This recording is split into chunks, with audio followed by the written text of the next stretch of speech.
Hello' বন্ধুসকল, Hollywood আৰু Bollywood মুভিসমূহত আমি যিসকল ছুপাৰ হিৰোক চাই থাকোঁ সিহঁতৰ ওচৰত থাকে এটি ছুপাৰ নেচাৰেল পাৱাৰ, যি কৃত্ৰিমভাৱে তৈয়াৰ কৰা হয়। চিনেমাসমূহত যেতিয়া দেখুওৱা হয় আমি সাধাৰণ মানুহ আচৰিত হওঁ, কিয়নো মুভিৰ ছুপাৰ হিৰোসকল যি কৰিব পাৰে সি এজন সাধাৰণ মানুহৰ পক্ষত কোনোদিনে সম্ভৱ নহয়। কিন্তু আপুনি কি কোনোদিন ভাবি চাইছেনে, মুভিৰ ছুপাৰ হিৰোসকলৰ দৰে ছুপাৰ আৰু নেচাৰেল পাৱাৰ এই পৃথিৱীত বসবাস কৰা সাধাৰণ মানুহৰ মাজতো থাকিব পাৰে। হয়, আপুনি ঠিকেই শুনিছে, আমাৰ পৃথিৱীখনত এনে কিছুমান মানুহ আছে যিসকলৰ ওচৰত আছে ছুপাৰ নেচাৰেল পাৱাৰ। সিহঁতে নিজক পৃথিৱীৰ মানুহৰ পৰা লুকাই ৰখাৰ চেষ্টা কৰিলেও সেইসমূহ কেমেৰাত বন্দী হৈ ৰৈ যায়।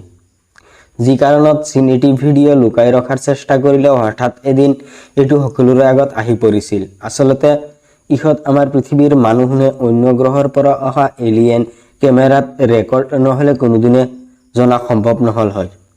দেন বন্ধুসকল, বলক কিয় কেনেকৈ এই ভিডিঅ'ত পৃথিৱীত বসবাস কৰা ছুপাৰ হিৰোসকলৰ বিষয়ে জানি লওঁ। বন্ধুসকল, মই ৰাহুল, আপুনি চাই আছে কিয় কেনেকৈ। ডৰথি হেগেন এই 6 বছৰৰ শিশুটিৰ মাজত এনে এটি ক্ষমতা আছিল যিবাবে শিশুটোৰ মাকে কোনোদিনে তাইক মানুহৰ সন্মুখত অনা নাছিল। কিন্তু সাংবাদিক যে কি বস্তু সেইটো আপোনালোকে ভালদৰেই জানে।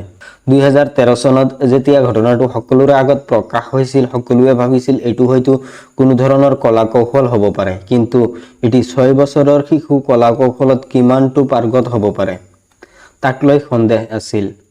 আপোনাক যদি কোৱা হয় এটি ষ্টীলৰ চামুচক 2টি আঙুলিৰ খেঁচাত বেকা কৰিব পাৰিবনে নাই, অৱশ্যে কাৰো উত্তৰ হয় হ'লেও বহুতেই নোৱাৰে। কিন্তু আমি যদি কওঁ এটি ষ্টীলৰ চামুচ 2 আঙুলিৰ সহায়ত টুকুৰা কৰিব পাৰিব, আপোনালোকৰ মাজৰ 100% মানুহৰো উত্তৰ নোৱাৰো বুলিয়ে হ'ব। কিন্তু ডৰথি হেগেন, যাক প্ৰিন্সেছ অফ মেটেল বুলি কোৱা হৈছিল, 6 বছৰৰ এই শিশুটিৰ মাজত এনে এটি শক্তি আছিল যাৰ সাহায্যত তাই যিকোনো ধাতুৰ পদাৰ্থ কেইবা ছেকেণ্ডত 2 আঙুলিৰে ঘষি তাক ভাঙি দুভাগ কৰি পেলাব পাৰিছিল। তাৰ এনে শক্তি তাই ক'ৰ পৰা অৰ্জন কৰিছিল সেইটো কোনেও নাজানে। ৰাস্তাৰ মাজত ৰেকৰ্ড হোৱা এই ভিডিঅ'টো ভাইৰেল হৈছিল। এজন ব্যক্তি তাৰ মাকৰ বাবে এটি ভিডিঅ' ৰেকৰ্ড পঠোৱাৰ বাবে ৰাস্তাৰ মাজত থিয় হৈ মোবাইলৰ কেমেৰাৰে এই ভিডিঅ'টো ৰেকৰ্ড কৰি আছিল। কেমেৰাৰ পিছফালে আছিল তাইৰ চিষ্টাৰ, যোনে ভিডিঅ'টো ৰেকৰ্ড কৰি আছিল। কিন্তু তাইৰ চিষ্টাৰ যেতিয়া ভিডিঅ'টো ৰেকৰ্ড কৰি আছিল তেতিয়া সিহঁতৰ কোনেও গম পোৱা নাছিল যে সিহঁতৰ কেমেৰাত এনে এটি ঘটনা ৰেকৰ্ড হৈ গৈছে। সিহঁতৰ মাকক যেতিয়া ভিডিঅ'টো পঠায় তাৰ কেইদিনমান পিছতহে সিহঁতে এই ঘটনাটোৰ বিষয়ে গম পায়। ভিডিঅ'টোত দেখা পোৱা গৈছিল সিহঁতে যেতিয়া ৰেকৰ্ড কৰি আছিল সেই সময়ত এজনী ছোৱালী আৰু এজন ল'ৰা ৰাস্তাৰে গৈ থাকোঁতে ধাক্কা খায় আৰু ইয়াৰ পিছত যেতিয়া ছোৱালীজনী ল'ৰাটোৰ ওচৰত খং কৰে ঠিক তেতিয়াই সংঘটিত হৈছিল এই ঘটনাটো। আপুনি যদি ছোৱালীজনীৰ চকুত ভালদৰে লক্ষ্য কৰে তেনেহ'লে ঘটনাটো বুজিব পাৰিব। ছোৱালীজনীৰ এনে অৱস্থা চাই ল'ৰাজন হতভম্ব হৈ পৰে আৰু তাইৰ পৰি যোৱা কিতাপটো উঠাই দিয়ে। কি আছিল ইয়াৰ ৰহস্য আৰু কিয় বা ইমান ভয়ানক? যদি নেচাৰেল হিউমেন ছুপাৰ পাৱাৰ বুলি কিবা থাকে তেনেহ'লে এই দৃশ্য হলিউড বা বলিউড মুভিৰ পৰা কোনো দিশে কম নহয়। থাইলেণ্ডত 2013 চনত এই ঘটনাটো এটি মোবাইলৰ কেমেৰাত ৰেকৰ্ড কৰা হৈছিল। ট্ৰেইন বাছত যাত্ৰীসকলৰ মাজত কাজিয়া বা বাছৰ কণ্ট্ৰাক্টৰৰ মাজত কাজিয়া এইটো কোনো নতুন বিষয় নহয়। ঠিক তেনেদৰে থাইলেণ্ডৰ দুজনী ছোৱালী গন্তব্যস্থান পোৱাৰ পিছত বাছৰ কণ্ট্ৰাক্টৰৰ লগত সিহঁতৰ কিছু কাজিয়াৰ সূত্ৰপাত হয়।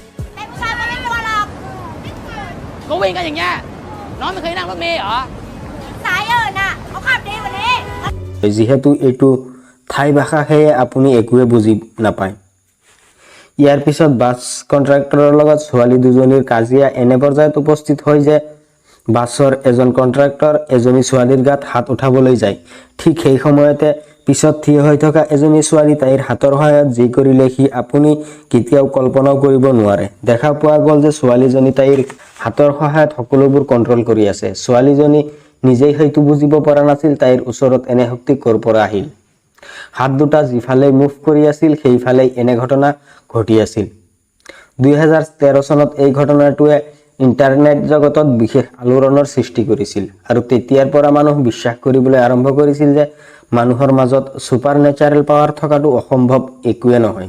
হাছনা মুছলমানী নামৰ এজনী ছোৱালী, তাইৰ বয়স আছিল 12 বছৰ। এই ঘটনাটো সংঘটিত হৈছিল 1996 চনত মিডিল ইষ্ট কাণ্ট্ৰিৰ লেবাননত। হাসনা যেতিয়া এদিন পুৱা শোৱাৰ পৰা উঠি নিজৰ মাজত কিছু পৰিৱৰ্তন লক্ষ্য কৰে আৰু লগতে দুই চকুত অলপ বিষ অনুভৱ কৰে, ঠিক সেই সময়ত হাসনাৰ লগত এনে এটি ঘটনা সংঘটিত হয় যাৰ ব্যাখ্যা দিবলৈ চিকিৎসকসকল 1996 চনত ব্যৰ্থ হৈছিল।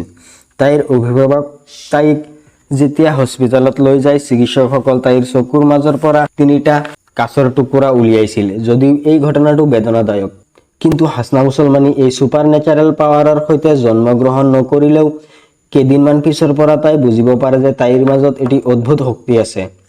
হাসনা যিদিনাৰ পৰা বুজিব পাৰিলে যে তাইৰ মাজত এনে ক্ষমতা আছে, তাৰ পিছৰ পৰা তাই লক্ষ্য কৰিছিল যে প্ৰতিদিন তাইৰ চকুৰ পৰা কাঁচৰ টুকুৰা উলিয়াই। এই কাঁচৰ টুকুৰাসমূহ তাইৰ শৰীৰৰ পৰাই উৎপন্ন হৈছিল। প্ৰতিদিন তাই 7ৰ পৰা 8টা কাঁচৰ টুকুৰা চকুৰ পৰা উলিয়াব পাৰিছিল।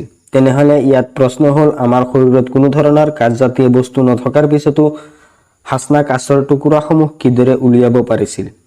2012 চনত এটি কাৰ পাৰ্কিংৰ ব্লেক এণ্ড হোৱাইট CCTV কেমেৰাত এই ঘটনাটো ৰেকৰ্ড হৈছিল। এই ভিডিঅ'টোত দেখা পোৱা যায় এজন ব্যক্তি তাৰ গাড়ীৰ উদ্দেশ্যত আগবাঢ়ি আহিছে। সি যেতিয়া তাৰ গাড়ীৰ ওচৰত আহি পায়, ঠিক সেই সময়তে কেমেৰাত ধৰা পৰে কোনো গতিশীল বস্তু। তাৰ গতি ইমানেই আছিল যে কেমেৰা শ্ল' মোশন কৰি বুজিব পৰা নাছিল যে আচলতে এই বস্তুটো কি। তেনেহলে এনে কি এই বস্তু আছিল যাৰ ইমান গতি? আৰু দ্ৰুত গতিশীল এই বস্তুটো যোৱাৰ পিছত চাওক, একেলগে সকলোবোৰ গাড়ীৰ বেকলাইট অন হৈ গৈছিল। ছুপাৰ পাৱাৰ হয়তো ইয়াকেই কয়। বেংককৰ এজন ভিক্ষাৰী প্ৰতিদিন ৰাস্তাৰ কাষত বহি ভিক্ষা কৰিছিল। ভিক্ষাৰ সলনি তেওঁ সকলোৰে মনোৰঞ্জন কৰিবলৈ মেজিক শ্ব' দেখাইছিল। কিন্তু এদিন এই ঘটনাটো এজন মানুহৰ চকুত পৰে আৰু তেতিয়া তেওঁ এই সম্পূৰ্ণ ঘটনাটো কেমেৰাত ৰেকৰ্ড কৰে। এই ভিক্ষুক তাৰ তাজপাতৰ মেজিক দেখুওৱাৰ লগতে তাৰ ওচৰত এনে কিছু কলা কৌশল আছিল যাৰ সাহায্যত তেওঁ কাগজৰ টুকুৰা কওক বা কাগজৰ নোট, সেই সকলো বস্তুক তাৰ হাতৰ ক্ষমতাৰ বলত বতাহত উপঙাই ৰাখিব পাৰিছিল। যদিও এইটো এটি কলা কৌশল, কিন্তু এনে শক্তি সকলোৰে নাথাকে। ৰাস্তাৰ এজন ভিক্ষুকৰ মাজত এনে ক্ষমতা চাই সকলোৱে আচৰিত হৈ পৰিছিল। সকলোৱে ভাবিছিল এইটো এটি ছুপাৰ পাৱাৰ। আপোনালোকৰ মাজৰ পৰা হয়তো বহুতে এই ভিডিঅ'টো ইণ্টাৰনেটত চাইছে। 2012 চনত এটি ট্ৰেফিক CCTV কেমেৰাত ৰেকৰ্ড কৰা হৈছিল। 4টা ৰাস্তাৰ ক্ৰচিঙত এই ঘটনাটো ঘটিছিল, য'ত দেখা পোৱা যায় এজনে ৰিক্সা চালকক এজন মানুহে গাড়ীৰ আগৰ পৰা কেনেদৰে বচাইছিল। ইমান দ্ৰুত গতিশীল কোনো ব্যক্তি আমাৰ পৃথিৱীত এক্সিষ্ট কৰে নে নাই তাৰ সন্দেহ আছে। গাড়ীৰ ড্ৰাইভাৰ ভাবিছিল সেই ৰিক্সা চালক হয়তো আৰু বাচি নাই। সেয়ে তেওঁ প্ৰথম গাড়ীৰ তলত বিচাৰিবলৈ ধৰে। গাড়ীৰ চালক যেতিয়া সেই মানুহজনক চাই, তেতিয়া সেই দ্ৰুতশীল বস্তু পলাই যাবলৈ চেষ্টা কৰে। চীন এই ভিডিঅ'টোক কেইবাবছৰ ইণ্টাৰনেট জগতখনৰ পৰা আঁতৰাই ৰাখিছিল। সিহঁতৰ ধাৰণা এই কলা কৌশল পৃথিৱীৰ অন্য কোনো মানুহ যাতে জানিব নোৱাৰে। চীন যে এটি কলা কৌশলৰ দেশ, সি আপোনালোকে হয়তো সকলোৱেই জানে। সিহঁতৰ মাজৰ শাওলিন সন্যাসীসকল এনে কিছু কাম কৰিব পাৰে যি সাধাৰণ মানুহ কৰিবলৈ সাহস নকৰে। সিহঁত নিজৰ মাজত এনে এক প্ৰকাৰৰ ছুপাৰ পাৱাৰ তৈয়াৰ কৰি ৰাখিছে যি সিহঁতক সাহায্য কৰে অসম্ভৱক সম্ভৱ কৰাৰ।